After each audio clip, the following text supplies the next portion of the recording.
목사님 말씀 선포하시겠습니다. 할렐루야. 우리 인사하겠습니다. 주님의 평화가 함께 하시기입니다.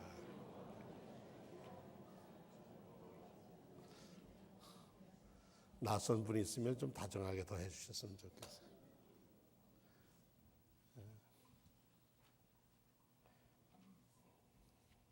이 자리에 이렇게 서면, 이렇게 인사하고 나면 어느 분이 결석했구나가 눈에 다 들어옵니다. 근데 그럴 때마다 마음이 참 아픕니다.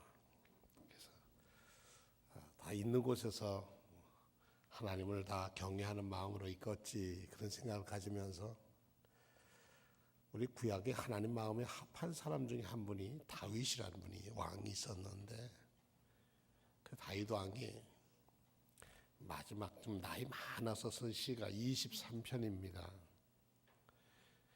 여호와는 나의 목자이시기 때문에 나는 아쉬울 것이 없다, 그런 고백을 합니다. 우리는 요즘 아쉬움의 문제 때문에 이 자리에 못 오시는 분들 많거든요. 여러 가지 아쉬움이 있겠죠. 그런데 하나님이 목자가 되시니 아쉬울 것이 없고, 그가 맨 마지막에 이런 고백을 합니다. 내 평생에 주님 전에 사는 것이 제일 행복입니다. 요즘 뭐 방송 매체 무슨 매체로 뭐 그냥 홍수처럼 많이 나오는 좋은 신앙 서적들도 있고 많이 있지만, 여러분이 앉아야 할 자리에 하나님께 나오고 예배드리러 나오는 것은 여러분이 하나님의 자녀로서는 마땅한 본분이고 제일 먼저 지켜야 할 도리인 줄로 믿습니다. 여기에서 믿음의 시작입니다. 11월 말로 우리 교회력으로는 묵은해입니다. 그리고 오늘부터는 우리는 교회력으로는, 세상 달력은 1월 달이 새해지만 교회력으로는 오늘이 새해입니다. 첫 주일, 이 강림절 주일에, 강림절이라고도 대강절이라고 그러고 대림절이라고 그러고 뭐 좀 번역하는 사람들이 다 아드벤트라고 하는 이 절기에 우리는 어떻게 하나님 앞에 설까? 오늘 여러분들이 하나님 전에 나오셨는데 제일 먼저 들으셔야 할 것은 하나님의 음성을 듣는 일입니다. 그러면 어떻게 듣는가? 어떤 분이 듣는가? 준비된 분이 듣습니다. 사모하는 사람에게 들리고 그렇지 않은 사람은 그냥 앉았다 갈 수도 있습니다. 이 강림절, 대림절 또는 대강절, 이 절기를 지키는 가장 큰 뜻은 뭐냐면은 기다리는 것을 배우는 겁니다. 우리가 이제 우리 이산가족 찾기 할 때도 그런 얘기 하잖아요. 너 여기 있어라.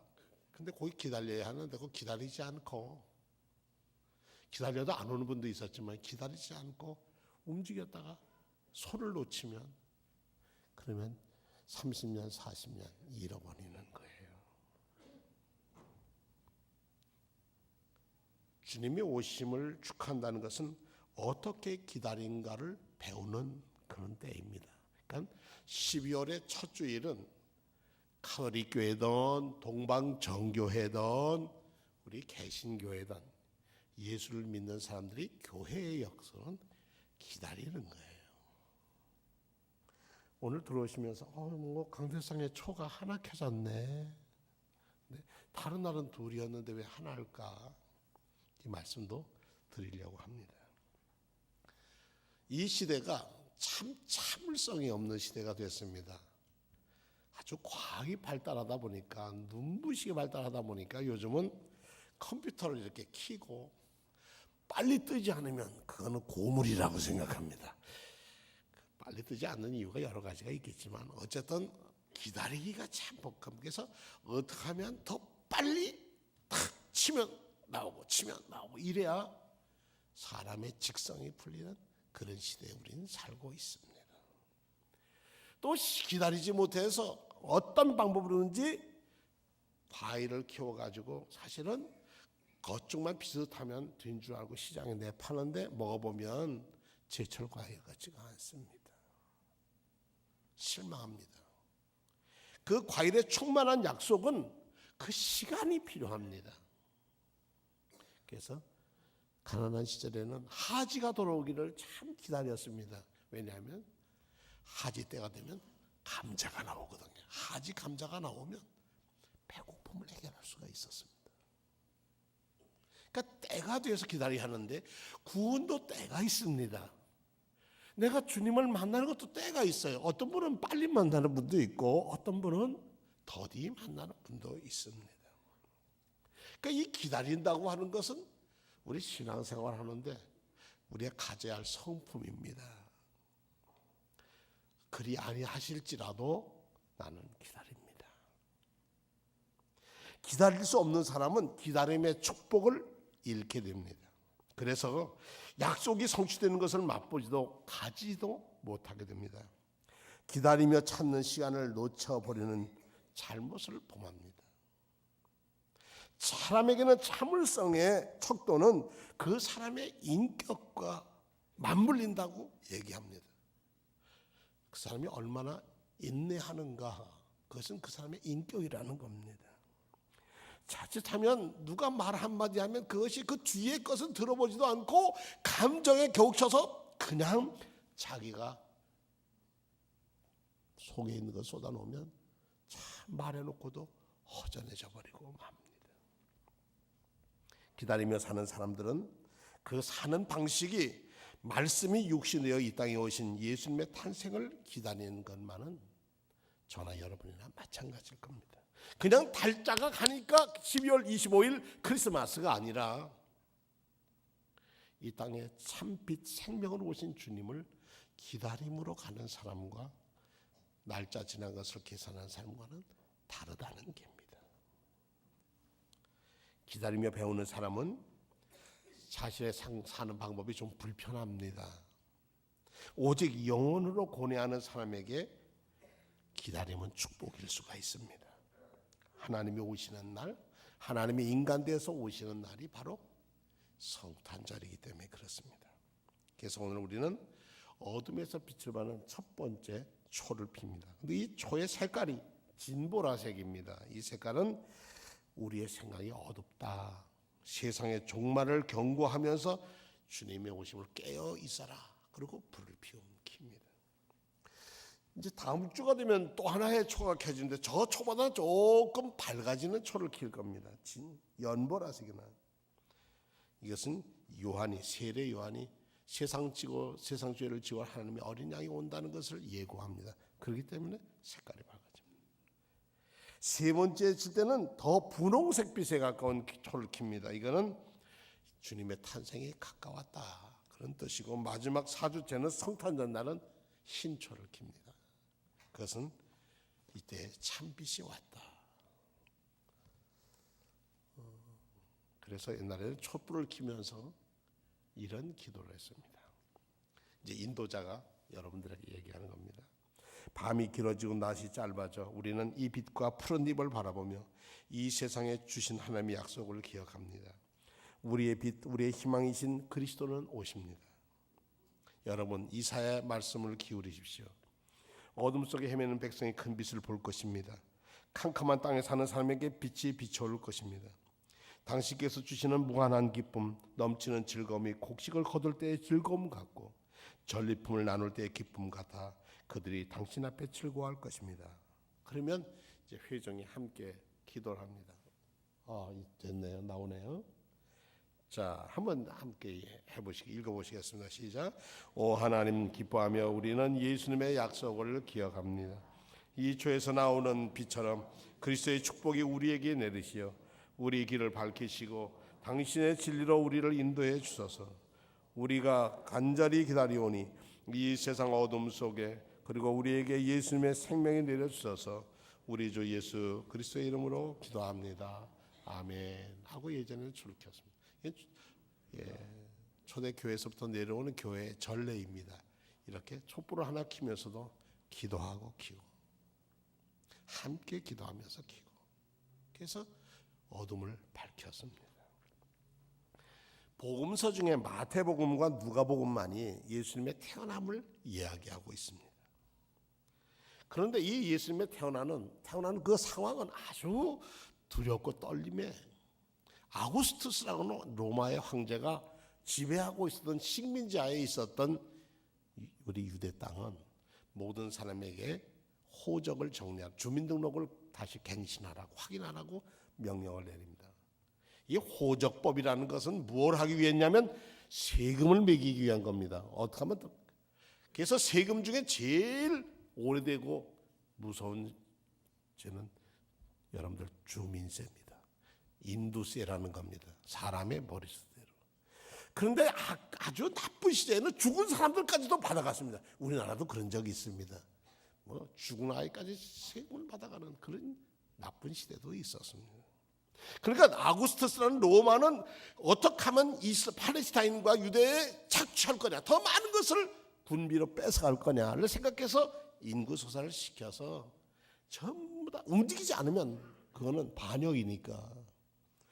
그래서 만삭이 된 자기 아내와 더불어서 나사렛이라는 곳에서부터 시작해서 자기의 본적지, 우리 유대 지파는 베들레헴이거든요. 베들레헴까지 아주 모험을 합니다. 가다가 유산이 될 수도 있고 사산이 될 수 있고 이 어려운 시대에 그는 그 길을 걷습니다. 요셉, 그는 자기 아내 마리아를 데리고 그 먼 길을 갑니다. 이렇게 어둠의 세계에 예수는 태어나는데 하도 호적법이 되니까 사람들이 다 영안에 차서 다 잠들 자리가 없어서 마지막 얻은 자리가 짐승들의 우리의 아기를 낳게 됩니다. 근데 우리는 또 하나의 빛을 봅니다. 동방의 박사들은 하늘을 보는 천문학자들이었는데 그들이 하늘의 별을 보니까 심상치가 않아요. 위대한 인물이 태어날 것 같다. 세계를 이끌 테는 그걸 먼저 알고 그 별빛이 움직이는 대로 따라왔습니다. 근데 우리는 별빛의 인도함보다는 화려함에 더 마음을 뺏기고 삽니다. 왜냐하면 그 빛이 이 땅에 왔는데 하늘에 있는 우주의 빛이 땅의 행성인 지구에 왔는데 그 지구에서 하나님의 백성을 살리는 빛, 생명으로 왔다. 이 빛이 왔는데 사람이 빛보다 어둠을 사랑했기 때문에 빛을 거절했다. 또는 요한서시에 보면 이 빛은 참 생명이었다. 생명이라고 얘기합니다. 그러니까 여러분들의 얼굴을 보면 걱정 근심 많은 사람은 얼굴이 어두워요. 그러나 감사가 넘치는 사람은 얼굴이 밝아집니다. 우리가 살면서 우리가 어려운 일 얼마나 많습니까 정말. 그러나 감사할 걸 하나하나 찾아보면 어느새 우리는 짙은 보라색에서 하얀 초까지 갑니다. 이 성탄절 이 4주 동안에 여러분의 삶이 오늘 걱정이 다음 주에는 점점 작아져서 환한 얼굴로 성탄을 맞이하기를 축원합니다. 자, 올해는 어떤 성탄을 맞이할까? 어떤 별빛이 나를 인도할까? 지금 별빛 안 보이는데 하늘의 별로 수많은데 그게 어떤 게 예수님의 별이에요? 모르겠어요 저도요. 그러나 그 빛은 어디에 있느냐면 하나님의 말씀 속에 있습니다.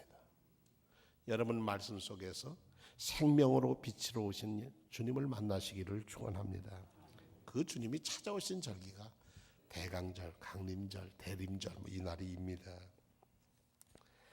그러므로 우리 이 세상을 본받아서는 안 됩니다. 세상 사는 사람들처럼 크리스마스 보내고 세상 사는 사람들처럼 즐기는 것은 크리스마스가 아닙니다.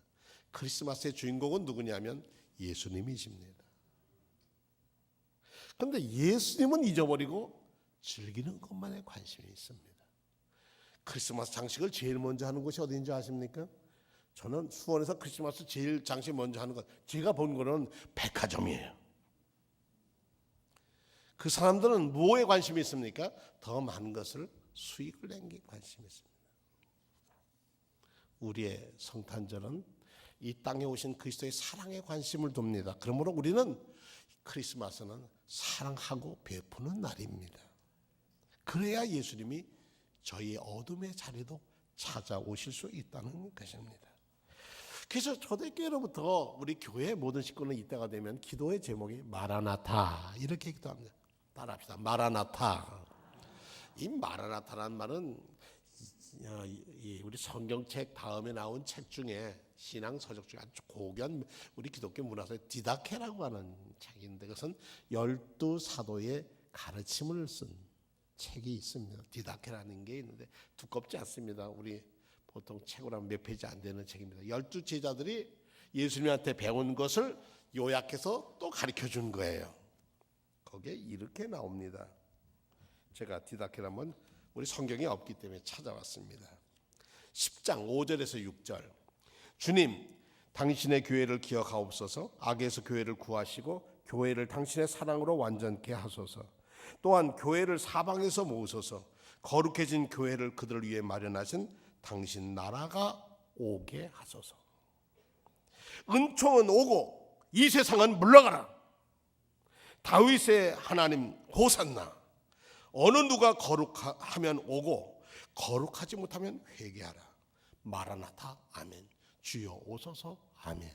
이게 디다케라고 하는 12사의 교도원의 10장 5절에서 6장 12장까지 13장에 12장까지밖에 없습니다. 그러니까 짧은 책입니다. 주여 오소서 하는 사람에게는 두 가지입니다. 주님이 오시면 뭐가 되는지 아십니까? 심판이 옵니다. 이 성경의 마태복음 25장에 하나님이 예수님이 이 땅에 오실 때는 왕이 오셔서 재판장 자리에 앉는다요. 그래서 사람들이 오면 이쪽은 양, 이쪽은 염소 딱 갈라놓는다는 거예요. 그건 누가 기준이냐? 그건 임금의 기준이, 임금의 법의 기준이에요. 그리고 양쪽 있는 사람에게 참 고맙다. 너는 내가 어려울 때 날 많이 도와줬어.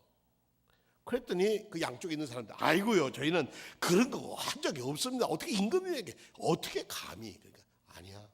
너희는 내가 배고플 때 먹을 걸 줬고, 나그네 들 때 날 쉬게 해줬고, 헐벗었을 때 입혀줬고, 그리고 내가 옥에 감옥에 갇혔을 때도 면회 도와주고. 가장 지극히 보잘것 없는 사람에게 한 것이 곧 내게 한 거야. 이건 임금 성경 말씀이에요. 예수님 말씀이에요. 그리고 염소적 사람 보고 이 망할 것들, 요즘은 꺼져. 넌 지옥에 나가라. 너는 내가 이렇게 어려울 때 너는 쳐다보지도 않아서 네 욕심에 빠져서 아이고 웬일이요 주님, 우리는 그런 임금님이 감히 그러면 우리가 얼마나 잘 있는 거 다 팔아서도 대접했죠. 그랬더니 말씀이 내가 배고플 때, 감옥에 갇혔을 때, 나그네 됐을 때, 어려울 때, 병들었을 때 넌 나 돌봐오지 않았다.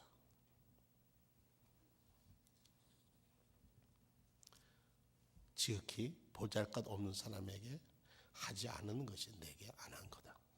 그래서 양쪽은 천국에, 하나는 지옥 간다는 거예요. 주님이 오시면 믿음의 사람에게는 축복의 날이고 준비되지 못한 사람에게는 불행한 날인 줄로 믿습니다. 그래서 저는 이렇게 성탄절을 앞두고 이 귀한 절기에 여러분을 위해서 이렇게 기도하고 있습니다. 하나님, 수원종로교회 온 식구가 올 성탄절에는 이 땅에 오신 참 빛으로 오신 예수님을 모시게 하옵소서.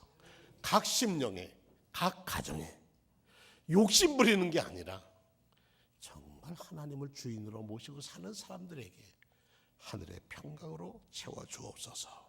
그렇게 기도합니다. 주님은 예의범절이 갇혀서 요한계시록에 보니까 요한이 환상을 보니까 밖에서 문을 두드리고 있더라는 거예요. 어머나.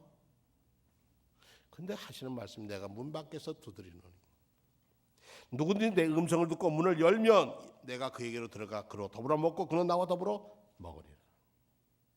자기에 빠져서, 자기 안에 빠져서 밖에서 두드리는 주님의 소리를 듣지 못하는 거예요. 지금 수많은 하나님의 경고가 문을 두드리는 소리를 우리는 있습니다. 자연과 환경과 정치와 경제와 신앙생활을 통해서도 이렇게 하면 안 된다고 주님이 두드리는 소리를 듣고 있음에도 불구하고 내게 빠져서 자기에 도취돼서 밖에서 텔레비전 크게 틀어놓으면 밖에서 아무만 두드려도 안 들리듯이 나에게 빠져서 밖에 소리, 진정 하나님의 음성에 귀 먹고 관심 없고 밖에 사람 밖에 살라고 해. 우리는 안에서 편하게 지나면 돼. 그런 입장이라는 거죠. 이기는 그에게는 내가 보좌에 함께 앉지, 하나님 보좌에 함께 앉게 주시기를, 내가 이기는 보좌에 함께 앉는 것을 가리라. 귀 있는 자는 성령이 교회에게 하는 말씀을 들어라. 이건 명령문입니다. 해도 좋고 안 들어주세요가 아니에요. 들어라예요. 보라 그러고요. 들어라. 번역에 따라서 다른 믿음은 똑같은 뜻이에요. 이거는 희망사항이 아니에요. 우리가 주님 전에 나와 주의 말씀을 듣고 우리 삶을 고치고 주님 기뻐하는 삶으로 살아가는 것은 우리의 본분인 줄로 믿습니다. 마무리하겠습니다. 여러분, 이제는 깨우셔야 할 거예요. 잠든 상태에서, 내 영혼이 잠든 상태에서 이제는 깨어나셔야 돼요. 문 밖에서 두드리는 주님의 음성에 여러분 귀를 열고, 주님 오세요, 오세요 하고 문을 어서 오소서 주님, 마라나타고 주님, 그리고 문을 열면 내가 너와 더불어 먹고 너는 나와 더불어 먹을 거야. 주님이 계시면 어둠은 물러갑니다. 주님이 오시면 사망이 생명으로 바뀝니다. 주님이 오시면 삶이 축복으로 바뀌어집니다. 그 주님을 맞이하는 문 밖에서 두드리는 소리, 그 소리에 민감한, 그래서 늘 하나님 앞에 서는 저와 여러분 되시기를 축원합니다.